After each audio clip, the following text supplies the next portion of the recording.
Hi friends, आपका स्वागत है हमारे YouTube चैनल स्टडी 24 में। आज हम तत्वों के वर्गीकरण के बारे में जानते हैं। तो इसमें मॉडल जो है पीरियोडिक टेबल के बारे में समझना है, मॉडल सारणी और मेंडलीव आवर्त सारणी। इसके पहले कुछ पॉइंट्स है इसके विषय में जानते हैं कि तत्वों का वर्गीकरण क्या है। जैसे कि हम जान चुके हैं कि तत्वों का वर्गीकरण, तो तत्वों का वर्गीकरण की आवश्यकता क्यों पड़ी। तो तत्वों की वर्गीकरण, तो सबसे पहले उस समय जो है तत्वों की कुल संख्या 56 थी। जब मेंडलीव का आवर्त सारणी बना था तो इन्होंने क्या किया था, मेंडलीव जो आवर्त सारणी बनाया था ये परमाणु द्रव्यमान पे बनाया था, लेकिन उसके बाद जो आधुनिक आवर्त सारणी बना ये परमाणु संख्या पे बना, क्योंकि परमाणु द्रव्यमान पे जो भी सारणी बने थे उसमें काफी दोष होने के कारण क्या हुआ था कि वो अधिक तत्वों तक मतलब सीमित तक वो लागू नहीं हो सका। इसलिए उसको सही ढंग से बनाने के लिए मेंडलीव आवर्त सारणी जो हेनरी मोसले ने 1913 को बनाया था वो परमाणु संख्या के आधारित पे बनाया, जो अभी आज भी लागू है। तो उसी के विषय में हम जानेंगे। तो सबसे पहला है कि तत्वों का वर्गीकरण। तो मतलब तत्वों का वर्गीकरण की आवश्यकता क्यों पड़ी, मतलब तत्व को वर्गीकरण इसलिए किया गया कि जो समान गुण वाले तत्व, मतलब जिसका गुण समान, जैसे 56 है उसमें जो 4 समान है तो उसको एक जगह पे रखेंगे, जो कि 10 समान है उसको एक जगह रखेंगे। तो इसने क्या किया, तो इस प्रकार से रखने के लिए दो चीज लिया, एक क्षैतिज रेखा बनाया, एक उदग्र रेखा बनाया। तो क्षैतिज रेखा को आवर्त कहा गया और उदग्र रेखा को वर्ग कहा गया। तो तत्वों की वर्गीकरण की आवश्यकता इसलिए पड़ी कि भिन्न भिन्न गुण वाले तत्वों के उसके रासायनिक और भौतिक गुणों के आधार पर उसको अलग करना पड़ा। अलग करने से क्या होता है कि तत्वों के गुण और जो उसके उपयोग है इससे ये पता चलता था कि ये तत्व ये फिक्स जगह पे है। जैसे कि हम लोग जानते हैं कि कोई मान लेते हैं कि सब्जी बेचने वाला है, आलू है, प्याज है, टमाटर है, ये सारे चीज है, उसके पास सारा चीज क्या है मिला हुआ है, सब मिला दिया, लेकिन उसको कहेगा कि मिलाने के बाद 1 किलो आलू निकालना है, 1 किलो टमाटर निकालना है, तो ये निकालने में क्या होगा, काफी परेशानी होगी।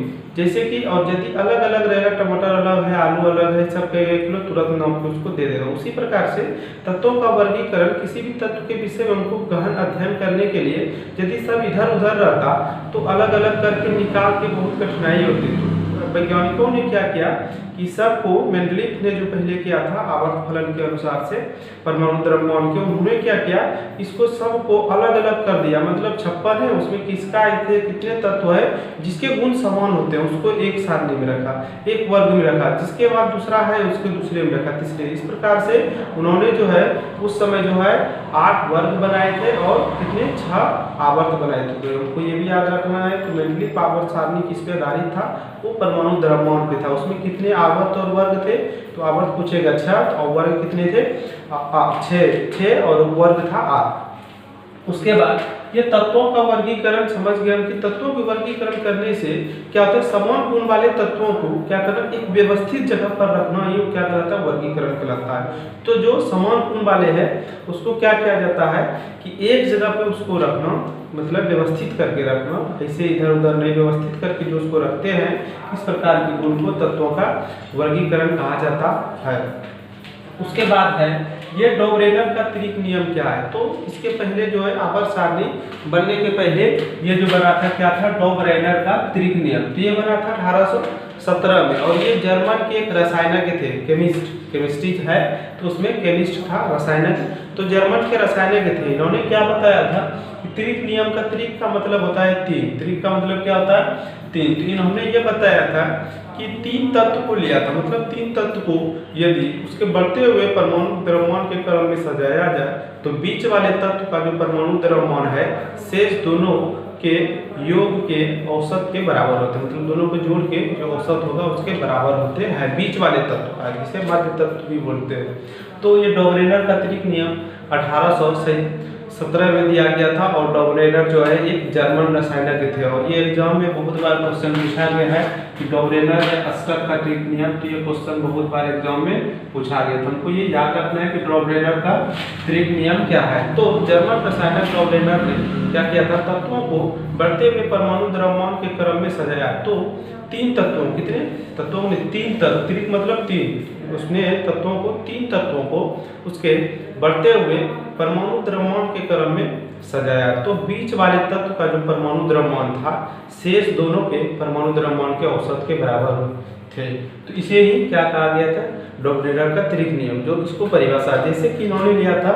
इस प्रकार के जो है बहुत सारे तत्वों पे लागू नहीं हो सका, लेकिन कुछ ऐसे तत्व है इसमें लागू हो सका। जैसे कि लिथियम, इसका जो नाम रखा था 3 में, लिथियम, सोडियम, पोटासियम, इसको रखा था।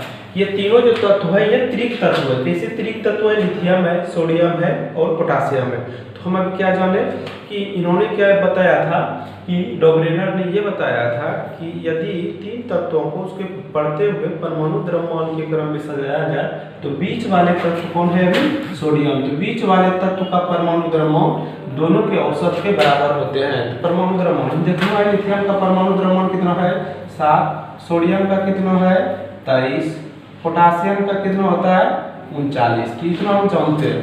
तो कहेगा सोडियम का देखते हैं, ये सोडियम का जो है ये दोनों का औसत के बराबर है क्या, ये दोनों का इसका 7 है, एक का 39 है, बटे 2, 39 और 7 कितना हो गया 46 बटे 2 बराबर कितना हो गया 23। कितना हो गया 23। तो इस प्रकार से ये क्या हो गया, डॉब्रेनर का त्रिक नियम। तो त्रिक नियम हमको समझना है कि उसके 3 जो तत्व को इस प्रकार सजाया जाए कि बीच वाले तत्व का जो है परमाणु द्रव्यमान जो है शेष दोनों के क्या होते हैं, औसत के बराबर होते हैं, बीच वाले का, मध्य वाले का। तो ये भी हमको क्या करना है, याद रखना है। उसके बाद जो है डॉब्रेनर का त्रिक नियम की सीमाएं था, ठीक है। तो सीमाएं मतलब होता है दोष। इसमें जो है इसके क्या दोष थे, मतलब कि इसके कुछ दोष थे। मतलब ये जो है इसमें लिख दिया है कि उस समय के जितने भी तत्व की खोज हुई थी, 56 तत्व थे, ये सभी तत्वों पर क्या हुए थे, ये लागू नहीं हुए थे, सभी तत्वों पर ये लागू नहीं हुए थे। दूसरा है ये जो है कुछ तत्व तक ही सीमित रहा, मतलब ये जो त्रिक नियम डॉब्रेनर का लागू जो हुआ सभी तत्वों पर नहीं लगा, कुछ तत्व तक ही लिमिट रहा। उसके बाद तीसरा है केवल 3 जोड़ा ही इसका प्राप्त हुआ है, जिस तरह ये जोड़ा एक हुआ, उसके बाद कैल्शियम स्टोनेरियम का है, उसके बाद आयोडीन का इस सब का है। तो इस प्रकार ये केवल इसका 3 तत्व ही इस प्रकार से 3 जोड़ा प्राप्त हुआ है। तो उनको ये भी याद रखना है कि डॉब्रेनर का त्रिक नियम क्या था, ये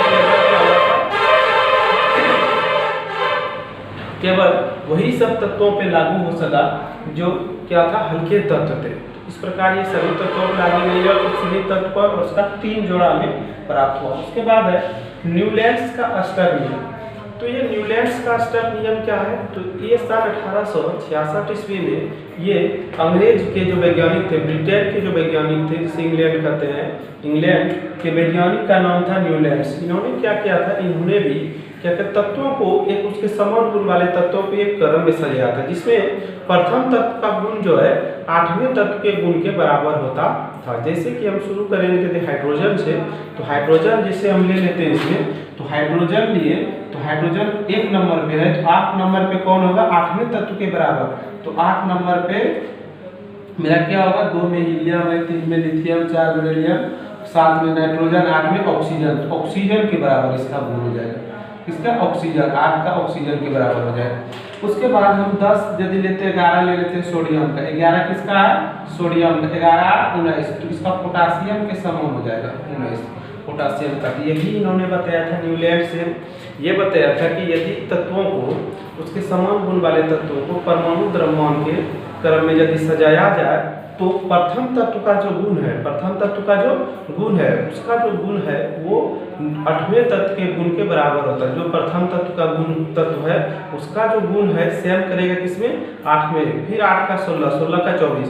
तो इस प्रकार से इन्होंने ये अष्टक नियम बनाया। तो न्यूलैंड का अष्टक नियम क्या है, तो ये भी एग्जाम में पूछा गया है। डॉब्रेनर का त्रिक नियम और न्यूलैंड्स, ये दोनों इंपॉर्टेंट है इस पॉइंट।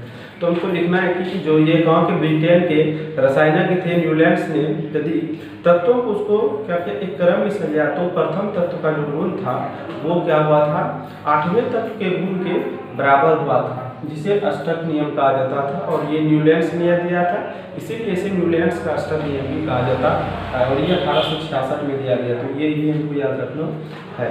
जिस तरह से डॉब्रेनर त्रिक नियम और उसके दोष थे, सीमाएं, मतलब उसी प्रकार से न्यूलैंड का जो अष्टक नियम है इसके भी कुछ दोष है और सीमाएं हैं। तो दोष या सीमाएं क्या है, तो पहला था कि यह जो है तो उस समय तत्व की कुल संख्या 56 थी, तो ये केवल कैल्शियम तक ही लागू रहा। ये कहाँ तक, कैल्शियम तक। तो कैल्शियम जानते हैं 1 से 20 तक है, तो ये जो है न्यूलैंड्स का अष्टक नियम कहाँ तक लागू रहा, तो केवल कैल्शियम तक। तो ऑब्जेक्टिव में ये क्वेश्चन पूछा गया है कि न्यूलैंड्स के अष्टक नियम में जो उसकी सीमाएं है किस तक तक रही है, तो वो कैल्शियम तक रही है, 20 तक रही है, ये भी हमको याद रखना है। तो न्यूलैंड का जो अष्टक नियम है वो कहाँ तक लागू रहा है, वो कैल्शियम तक ही लागू रहे है। उसके बाद में केवल हल्के तत्व के लिए लागू रहा है, मतलब जो हल्का द्रव्यमान वाले हैं उसके लिए।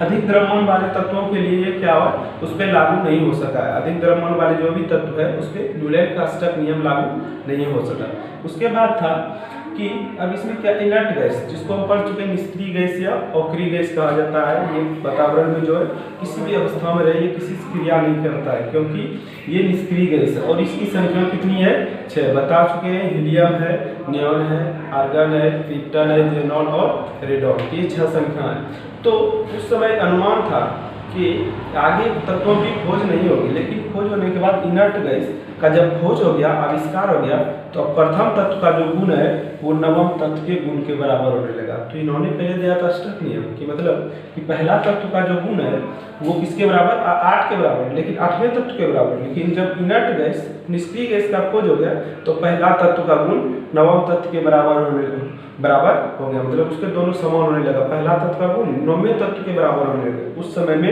ये न्यूलैंड का अष्टक नियम क्या हो गया, लागू नहीं हो सका, मतलब तो इसका दोष हो गया। अब उस समय ये वैज्ञानिक जो बनाए थे न्यूलैंड अष्टक नियम, तो उसको अनुमानित था उस समय तत्वों की संख्या 56 था, और उसको पूर्ण विश्वास था कि आगे चलकर किसी भी प्रकार के तत्वों की क्या होगी, ये नए आविष्कार नहीं होगा, उससे पूरा विश्वास था। लेकिन नए तत्वों के आगे भविष्य में खोज होने लगी, और खोज होने के बाद ये अष्टक नियम उस पर लागू नहीं हो सका। इस प्रकार से ये अष्टक नियम की क्या हुआ, ये दोष निकला 5, तो इसको भी हमको याद रखना है। आगे जो है आप वर्ष सारणी